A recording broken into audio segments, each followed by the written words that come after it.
দক্ষিণ আমেরিকার প্রশান্ত মহাসাগরের কোল ঘেঁষে অবস্থিত আতাকামা মরুভূমি যেন পৃথিবীর বুকে এক জীবন্ত বিস্ময়। দক্ষিণ আমেরিকার দেশ পেরু, চিলি, বলিভিয়া এবং আর্জেন্টিনা এই 4টি দেশের 1,04,000 কিলোমিটার এলাকা জুড়ে বিস্তৃত মরুভূমিটিতে 400 বছরেরও বেশি সময় ধরে কোনো বৃষ্টির দেখা মেলেনি। পৃথিবীর সবচেয়ে শুষ্কতম অঞ্চল এটি। আবহাওয়াবিদদের মতে আন্দিস পর্বতমালার পশ্চিমে অবস্থিত এই মরুভূমিতে প্রতি 100 বছরে গড়ে 3 থেকে 4 বার বৃষ্টিপাত হয়। তবে গত 400 বছরে এই নিয়মের ব্যতিক্রম ঘটে। 1570 থেকে 1971 সাল পর্যন্ত এখানে কোনো বৃষ্টিপাতই হয়নি। বিজ্ঞানীরা আতাকামা মরুভূমিকে মঙ্গল গ্রহের পৃষ্ঠদেশের সঙ্গে তুলনা করে থাকেন। এই মরুভূমিটি পৃথিবীর সবচেয়ে বড় মরুভূমি সাহারা মরুভূমির তুলনায় প্রায় 100 গুণ বেশি শুষ্ক। এর পূব দিকে সুউচ্চ আন্দিস পর্বতমালা অবস্থিত হওয়ায় এই পর্বতে বাধা পেয়ে আমাজন জঙ্গল থেকে পশ্চিম দিকে প্রবাহিত হওয়া আর্দ্র বাতাস আন্দাজের পূর্ব দিকেই বৃষ্টি ঝরায়। যেমনটা হিমালয়ের দক্ষিণে অবস্থিত ভারত এবং বাংলাদেশে প্রচুর মৌসুমী বৃষ্টিপাত হয় বঙ্গোপসাগরের আর্দ্র বাতাস হিমালয় পর্বতে বাধা পাওয়ার কারণে।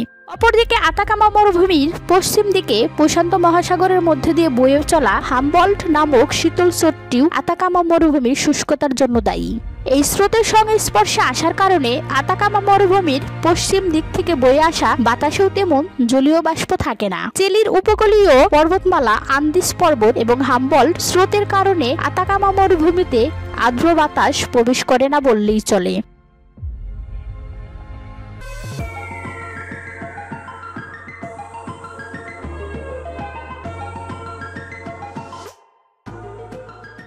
We have traveled through northern Chile.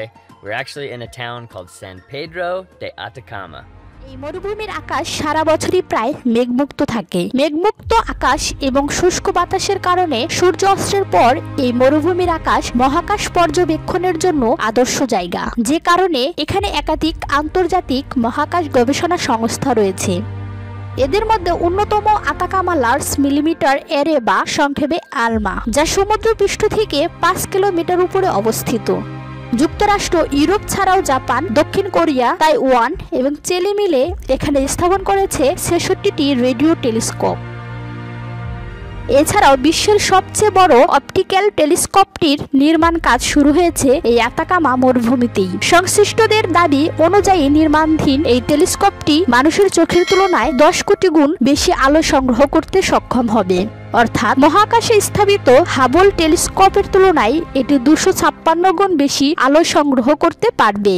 Extremely large telescope বা সংক্ষেপে ইএলটি এর নির্মাণ কাজ শুরু হয় 2017 সালে এবং 2024 সালের মধ্যে শেষ হবার কথা রয়েছে।